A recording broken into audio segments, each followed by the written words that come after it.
Comenzaré mi argumento esgrimiendo un teorema sobre la verdad. Luego daré un contraejemplo de modo que pueda volverse falaz. Posteriormente lo refutaré y volveré al axioma inicial. Mas en el fondo presiento que no está en lo cierto y vuelta a empezar.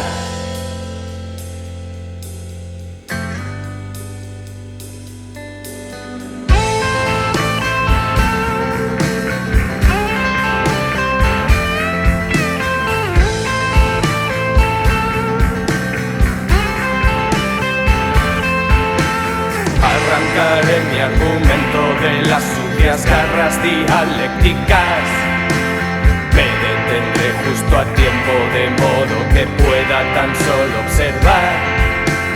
Posteriormente respiraré y obtendré el axioma inicial. Y justo en ese momento veré que lo cierto es solo lo real.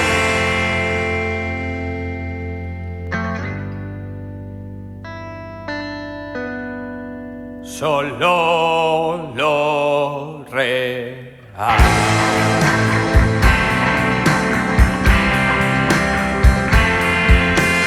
Y justo en ese momento veré que lo cierto es solo lo real.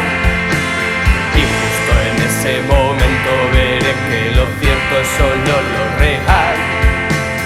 Y justo en ese momento veré que lo cierto es solo lo real.